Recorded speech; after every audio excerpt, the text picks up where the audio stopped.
Hello, everyone. Happy Wednesday. Come on in and join me for another Inspire Fireside Chat. Actually, our very first Fireside Chat of the year. Today, we have with us Jordan Thomas. Jordan will share with us his story after his limb loss and the impact that created not only in his life, but in the lives of many. Stay tuned also until the end with us, and we will share how every single pair of Tucketts is going to create impact as well in the lives of many. I am Paula Shah. I am the founder and CEO of Talkits. Talkits are high-performing grip socks that enhance the foot-brain connection and give you confidence to stay or to step in any barefoot workout. Remember, our mission is to elevate you through your feet. I see we have Jordan here. Thank you everyone for joining. We're connecting. Hi Jordan. Hey there, how are you? Good, very good. Thank you so much for joining us today. Thanks for having me. I really appreciate it. It's great to see you. The same. So this is a fireside chat, so we have limited time. I'm going to dive into, let's say, some kind of hard questions for you. And then, so let's just start with an introduction. I really prefer my guests to introduce themselves. I don't want to miss anything. So who is Jordan? Wow. Well, distilled down, I'm somebody that is doing what I feel like I was put on this earth to do. So I'm a young man that lives, I live in Nashville, Tennessee with my family is all here. And I run a nonprofit for kids that can't afford them. So in 2005, I lost both of my legs and learned so much about prosthetics and how prohibitively expensive they are. And so each and every day I put my prosthetic legs on and I go about advocating and fighting for kids that desperately need our help. And thank you so much for doing that. And let's go back in time a bit. And let's start with who was Jordan before the accident? You were 16 years old, right? When Right. that happened? Yeah, I was 16, so I was just a young man that was really happy-go-lucky, and I hadn't really faced much adversity in my life. I'm extremely blessed and lucky to have grown up in a loving home, and I was very athletic as a kid, and so was really sort of deep into sports and going a million miles an hour in every direction all the time, rambunctious, and but obviously my life changed in an instant one day, and sort of the course of my life, the trajectory of my life changed along with it. So what happened that day? Well, I was scuba diving with my parents, and I was 8 miles off the coast of the Florida Keys, and I got into the water, and I was pushed behind the boat by a big wave, because we were a long ways out. I mean, we were 8 miles off the coast. The waves were huge, and the boat was rocking in such a way that my mom didn't want the boat to come down on my head. And so she, just responded by gunning the engine to try to get out of the way. The propeller pulled me in, and it hit me. And I knew instantly. I looked down, and my fins were gone. And it was a pretty nasty sight, and I knew that we were in trouble. And my parents responded incredibly. They saved my life that day. So without question, I wouldn't be here without them. And then, so what happened when you were at the hospital and you got the news that your legs were gone? Yeah, I was pretty well aware. I was aware of the fact that they weren't going to be able to salvage my legs. I didn't have the moment like in movies. You'll see folks that come out of anesthesia and I didn't have that. I certainly had fear. I certainly, very human response, fear and questions. What does this mean? What is this going to mean for me athletically? What is this? I mean, the simple things like, will girls ever find me attractive again? I mean, some real existential questions, right, that we all face. And but I was determined. I knew that if I worked hard, I would be able to get back to doing the things that I love to do. But but in that process, what really kind of came to me was this perspective and gratitude, because I saw so many kids that weren't afforded that luxury. I knew that they wouldn't have the access that I was going to have for the rest of my life. And I knew that we had to do something, and we did. We took action, and we, for the better. Yeah. So you basically created the Georgian Thomas Foundation while you were in the hospital bed. How was that process? Like because it's already a big shock, and then you went from it's kind of a change of mindset completely from the shock of, okay, I have to deal with a new lifestyle, or like that process, and then to wait, I'm here to help someone else. So how did that happen? It was the simple answer is it was instilled in me as a child. I just saw that in my parents. My parents were always really adamant about saying, to whom much is given, much is expected, like really to give back and to maintain that perspective of how blessed we are to have what we have and have the ability to do what we do. So for me, it was just reactionary. I learned about the problem and I took action to address it, right? And I surrounded myself with great people that could help me, that loved me and supported me. And in turn supported the kids and the organization getting started off the ground. So it really, I think it's really important for me to demystify this idea of heroism. A lot of people think like, oh, how did you do that at 16? That's so incredible. I couldn't do that. And I say, yes, you can. Yes, you could. You've likely not been confronted with limb loss the way that I was. But the fact that what it's really shown me is how just the capacity that we have as humans and what we're able to do when we're really determined to do something, and we surround ourselves with the right people and are willing to work for it. We can do a lot together. So what do you do, or what happened at that moment to just kick off with the foundation? Well, I was in my hospital bed, and I had been lucky enough to meet some kids, and it just simply was, why do these kids not have prosthetics? It was the question, because before my accident, I knew nothing about prosthetics at all. And I heard from the physicians, I heard they're prohibitively expensive. They just can't afford it. And to me, that just did not make sense, because I recognized that wasn't a reality that I was going to have to face at any point in my life. And so it was a conversation with my dad, my mom, and myself, and we were saying, this needs to change. We need to do something.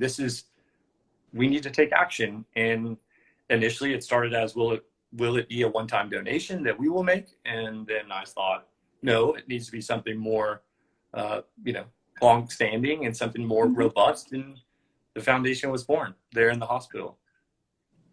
And then you went beyond just donating prosthetics, and you will tell us, and that when my next question will be, but you went beyond that because you noticed there was a deeper problem in the system that you needed to tackle. What was that?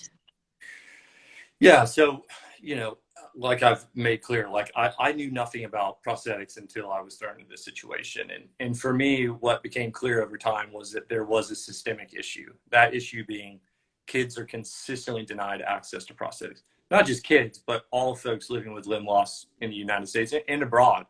But I specifically, the Georgian Thomas Foundation helps kids until they're adults. And so for me, my first aim to tackle the issue is to address the systemic issue, which is holding insurance companies accountable and saying, hey, it's imperative that you cover prosthetics sufficiently for kids so that they can have a hand to grasp a toy or a leg to ride a bike. I mean, very fundamental things that I believe is just a basic human right.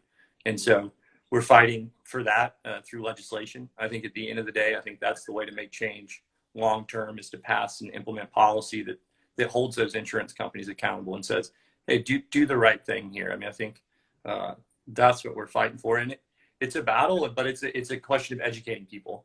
When people hear about how prosthetics are denied, they can't help but say, oh, wow, yeah, I believe in that. Because it's not a red issue or a blue issue. It's not, it's something that everyone fundamentally believes in and wants to get behind. So it's an educational thing. And that's what we're working on every day. So you were lobbying in Washington, D.C., right? Like you were lobbying in the Congress on advocating, not lobbying, but well, not advocating. lobbying. Yeah, lobbying is not the right word. Advocating, yes. Yeah, so advocating, so just really just spending time with lawmakers and saying, hey, this is, making them aware of how kids are consistently denied prosthetics. During the when they were introducing affordable care, I gave a briefing to the congressional briefing to say, hey, it's important that we include sufficient prosthetic coverage in this legislation. So, and we continue to do that today. We're doing that in Tennessee. We're doing that federally. So, making just little steps towards hopefully ensuring that generations of kids and amputees get the prosthetics that they need. I think, Jordan, to me, this is one of the most amazing reactions to an accident, right? Like reactions to those life events that are completely out of our control. And you went, I would say, beyond what anyone can imagine, because it's a big mission just to change an entire system, especially dealing with, health insurance and to make sure, right, prosthetics is a basic human right for kids. It's part of just the tools that someone would need to have normal development. And then, so let's try to, could you explain to us what is the process? Like if someone is born and, need a prosthetic from a very early age until adulthood, how is that process?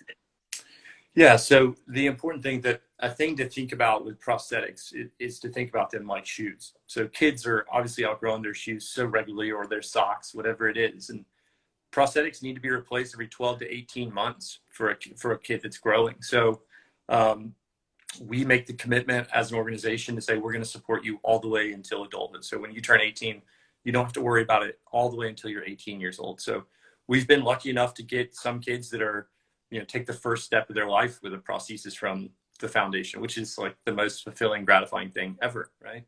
So, kids go in, they get fit, they see a prosthetist, and then they consistently sort of maintain that relationship. And as they grow, they get new prosthetics. And often kids need different kinds of prosthetics to do different things. So, I'm an avid golfer. I love golf. So I have a set of legs specifically for golf that are designed just for golf. And then I have a pair that I wear every day. So that's a big portion of what we do is the activity limbs, a swimming leg, a running leg, whatever that might be. And those are never covered by insurers. So that's really where we're kind of advocating, is to ensure that kids have access to those kind of limbs that they need to be active and healthy. And then if we're going to put a number to it, what would be the number of a lifetime, or just like childhood, let's say, until they turn adults? What would be that number that parents have to sometimes invest? For us, when we're on average, we have 48 kids that we support right now, which is incredible. 48 kids, 48 families, 48 communities. I mean, it's incredible. We roughly, just back of the napkin calculation, it's around $50,000 per kid. If we bring in a new kid, we need to sort of earmark $50,000 for them. But it can be as much as $100,000 depending on the level of amputation. So, when you have conversations with parents and they say, we were between making our mortgage payment or paying for our son's arm, that's a decision that I think the parent shouldn't have to make, right? So in terms of motivation, seeing that and hearing that, it keeps me going each and every day. Wow. Yes, and those are the things that sometimes, until now, I'm learning, to be honest. So, and I think this is a great opportunity for whoever is watching now and whoever will watch this in the future, is awareness, learn, and see also how we can collaborate and how we can create impact. And then, so let's go a bit more into living with prosthetics. What's hard? A challenge for me, and I think it's important that from my experience was difficult at times. I tend to not see myself as having a disability. I tend to push the envelope in terms of if I'm tired, I don't necessarily honor that in my body, and I'll keep going and doing stuff. And at times that has consequences on my legs, just I'll be very sore. And so that's a challenge, the physical side of it. But, I think the healing, the emotional, psychological side of it presents a even more dangerous, more difficult thing. Right. And it's important to me to share too, that I think it's not unique to just amputees or people living with limb loss. I think we all face those kinds of challenges on a daily basis. Mine's very visible. When I wear shorts, you see the disability. But we all face challenges on a daily basis. So when people look at me and say, I can't imagine, if I knew their story, I likely wouldn't change shoes with them, So I think the psychological, the emotional element of healing from that wound and that tragedy, that loss, was a challenge. It wasn't always sunshine and puppy dogs for me. There were dark days, there were dark times, there were difficult times. But those were mixed in with tremendous joy and purpose. And so. And you said, so what has kept you strong? And you say, like, I can see like your family is a big part of that support. What else have you done that you think has contributed to, to have that strength of mind of just moving forward, especially in the days that are down, as we all have to say. Absolutely. I think for me, my family is really important. I mean, I'm really, really close with my family, and I really lean on them and depend on them. I've surrounded myself with great people. I've built a village. I have a group of people that support me and encourage me and recognize that sometimes I'm the one that needs a little picking up, and sometimes I'm the one that's picking them up. And so it's this symbiotic, like, we're here to support and to encourage each other. And together, my interest is your interest, and we just support one another, and that it's okay. And that I'm a lot more willing to just embrace kind of the whole comprehensive picture rather than painting a picture of, I'm okay. I mean, I think that was one of the big things after my accident, was this idea that it wasn't okay to feel grief or tragedy, to feel that pain. And so when I gave myself permission to do that, and to do that with others, and to be supported and embraced, I think that's really allowed me to just it's really a freedom. So, one of the reasons that brought to us awareness about prosthetics is because one of our clients in Colombia has a prosthesis, and then she was doing Pilates, and she was tagging us and wearing, Tucketts and loving Tucketts and making great comments. And this was the first thing that came to my mind, is like, any leg is a leg. Any foot is a foot, and we should, see it as is. And I feel like us as a society, the ones that are not had that type of situation, accident, or being born in a certain way, sometimes our behaviors and reaction can also create an impact, decrease or increase whatever the other person is going through. May I ask you, what bothers you? What is a reaction or a behavior, even with the best intention of from people, for someone that is wearing or has a prosthetic? I just want to bring awareness of the things that we don't notice that sometimes create a negative impact, and it's just a bit of awareness, like changing our mindset also can be positive. Yeah, I think I vary, and at times I do struggle with, I'm a 6'4", 6'5" man with 2 prosthetics, so I don't blend in anywhere. I stick out, right? And so I notice when people stare.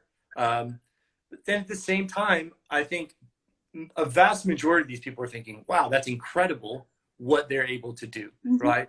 So at times, I mean, depending on the day and sort of the mood and where I am emotionally, spiritually, that can be troublesome. But then I have a bit of room for grace when I say, oh, well, you know, I imagine that they're just curious and they're probably amazed and impressed with what we're capable of doing on two prosthetics. One thing that I will say is I'm working on a kid's book right now. And I think one thing that is for parents out there, kids are so curious and they really want to know. Like if I'm around kids, like they'll ask me, you know, why do you have robot legs, or why are your legs like that? And they're just curious, and it's beautiful in that they just come right out with it. And I think the thing that I struggle with most is when parents try to tell their kids, like, don't ask, don't look. It's like I engage and I invite that sort of conversation and curiosity because I think it's wonderful. So those would be kind of probably the two things that I would say. Okay, thank you. And then my next question is, what's a life without limitations? What is a life? Sorry? Yeah. I mean, what's the life with it? Because what you're trying to build, and one of the reasons that you give the prosthetics to kids is for them to have a life without limitations. For me, it means to give someone an opportunity to pursue their dreams, goals, and aspirations, whatever that looks like. I don't care what it is. If you want to be the best hip hop dancer in the world, be the best hip hop dancer. If you want to weave baskets, whatever it is. I think for me, it's to provide an even playing field. If we don't give kids the prostheses they need, they're behind the 8 ball from the outset, and they're not able to live a happy, joyful, successful life, which means for me to do the very thing that you feel like you're compelled and put on this earth to do, because that's what I get to do every day. And I think the freedom and the joy in doing that is incredible. So it's giving kids, and you know, I think you bring up a great point. Like, I don't care in which country the child lives. I don't care to which God they pray to. A kid is a kid is a kid. And I think fundamentally they deserve the right to pursue their goals and dreams, whatever it is. And that's what we work on every day. And this is where we're joining you, Jordan. So Talkits has been, since we created Talkits, we have been always either making donations or being very active in different communities. Every collection has a meaning. For every collection, we always give a percentage of our profit to an organization. After talking to you last year and after talking to our client, I have made a decision that in 2021, we're going to focus just in one organization. So we have selected your organization. Wow. Because we are all about fit. We are all about just promoting, and the fit are the root of our foundation. So we want to help to contribute with your cause, advocating, and hopefully giving new feet to kids. And kids are amazing. Like, they're so resilient. And I think if you do it at a very early age, we can they can grow and accept and just embrace it as totally part of their life, right? So this is our mission, and every single pair of Tucketts that is going to be sold will create an impact. I have to be honest, I still working on numbers in what is that percentage and what is the best way to do it. But I just want here to publicly commit to, we are going to help you continue with your mission and help you advocate. And any leg is a leg, any foot is a foot, and we will take care of it. We will elevate kids through their feet. Love that. I would thank you. And that's it. I feel that's for me. I feel so blessed and so honored to have connected with you, because you're part of that village now, and together we go much further. And so being surrounded with people like you that are doing such amazing things and so mindful of inclusion and diversity, and to have people like that around myself personally, and then JTF to support that is so helpful. So I thank you for that, like really sincerely.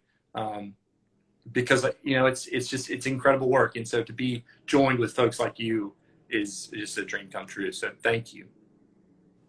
Yeah, this is part of our mission. This is why I created Talkits, right? Talks are the excuse for me to really create the impact that I have always wanted. So, yeah. And thanks to our client back in Colombia that also kind of opened a new door for us, and we will be working together as well with her, and we're going to build something really, really awesome. And I want to meet her. Let's bring her to the fireside. Yes, we're working on that. We need a translator because she only speaks Spanish, but her experience is amazing. She was born just without a limb, or a shorter one, and then she has entire prosthetic from the hip, and it's amazing her story. And as she said, when I was a kid, I didn't notice really the difference because I could do it all. And then she went through the whole insurance issue, the problem. Sometimes she will last way longer with the prosthesis that she needed, like she couldn't get it. And there are so many kids going through the same. But what she did that is amazing is eventually in her teenager years, she came to realize, like, am I going to find love? Someone is going to love me. Someone is, like, I'm different. And as the time, passed, her mind was working perfect, like there was no any other issue in her body. And she embraced her body. She accepted. She started wearing shorts. She started, doing everything. And now she does Pilates, yoga. She does aerial arts. She has a full-time job, and she's just amazing. And then she was the one who was also mentioning about how to go from that transition of caring too much about what others say. So there is the physical help, I guess, in terms of the feet, but there is also the other part that is the emotional, right? Like your feet can only move through your brain, through your mind, right? Otherwise, they're not going to do it, and that's why we really insist on the foot-brain connection, because the feet is really, really our foundation. And then so she brought the awareness of, like, if I have the right mindset, I can fly. Completely. It is completely. I mean, how often we're our own greatest limiting factor, and how often we get in our way. And when we get out of our own way, it's incredible what we're able to do. And I think that was what was revealed in my story, was this going through this massive tragedy, right? But now in hindsight, I see how much it's enriched my life, and it's given me a sense of purpose and a sense like resiliency. I mean, talk about a resilient population. Mm-hmm. People living with limb loss are a resilient group, whether they are congenital, they're born with limb loss or limb difference, or they lose it through trauma or whatever the case may be.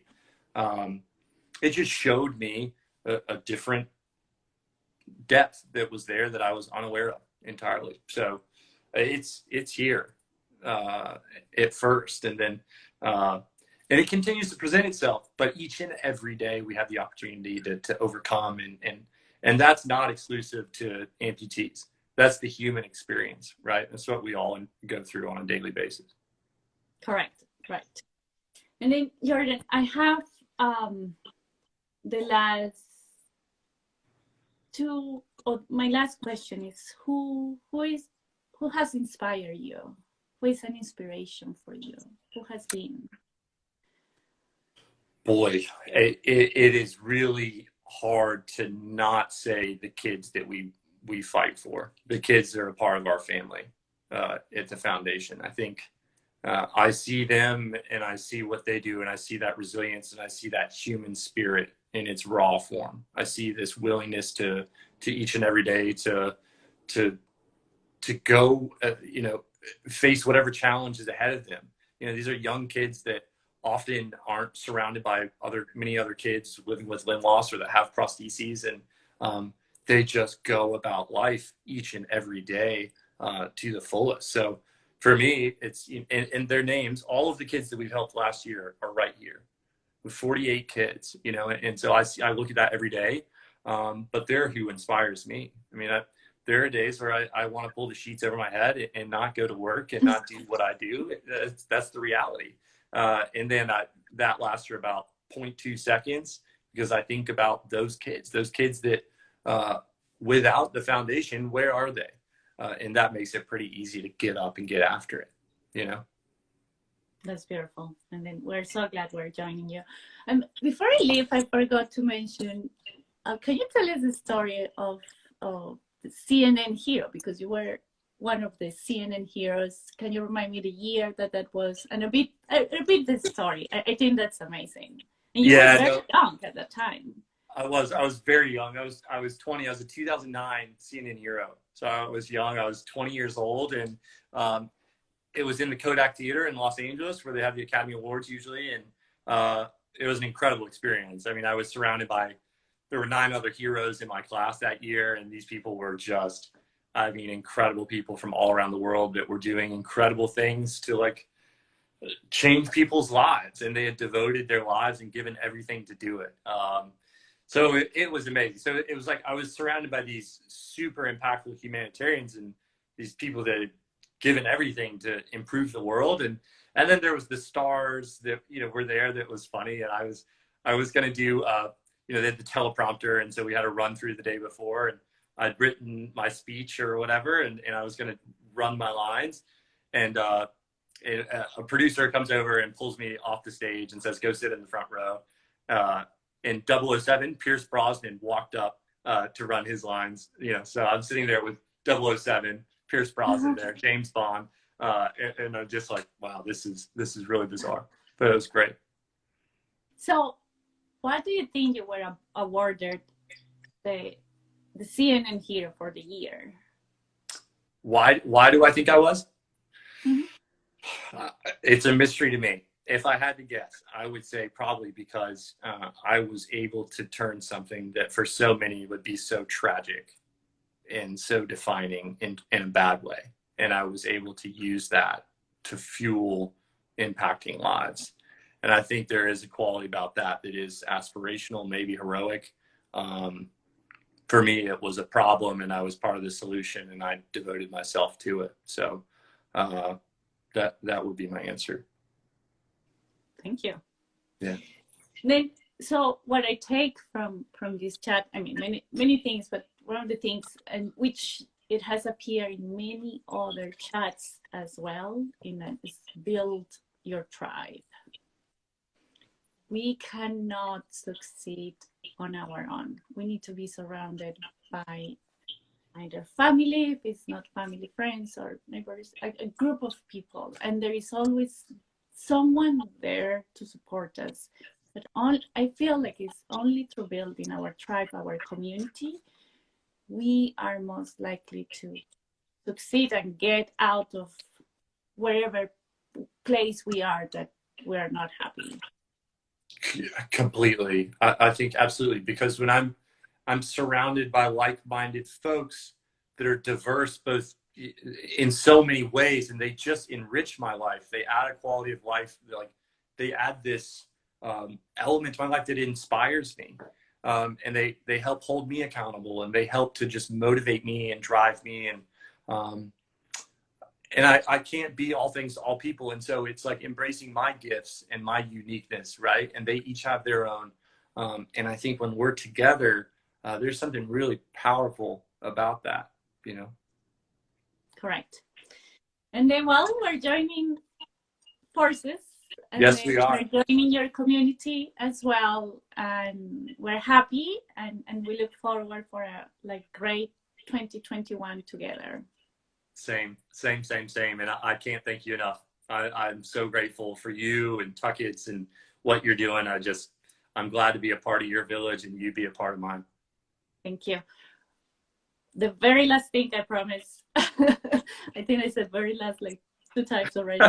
But so what can whoever is watching do apart from buying a pair of Tucketts? Like if someone wants to go beyond that, what can someone do? How can they find you? Where, like, if you share with us your foundation, how can they contribute? How can they join forces with you as well? Sure, absolutely. One thing that we ask is just to share our story with friends and family. So if they want to visit our website, JordanThomasFoundation.org, that's incredible. Or on Instagram, we're at Jordan Thomas Foundation, and on Facebook, and really sharing the story of not just my own personal story, but the story of our kids. I mean, we have 48 kids that are doing incredible things. And if you go visit the website, you get to see all of those stories and what they're doing. So, I'll encourage anybody that's looking, if you're feeling down at any point, go to JordanThomasFoundation.org, pick a kid, read the story, and I think it may turn things around. Great. Cool. Jordan, thank you so much. This time I let you go.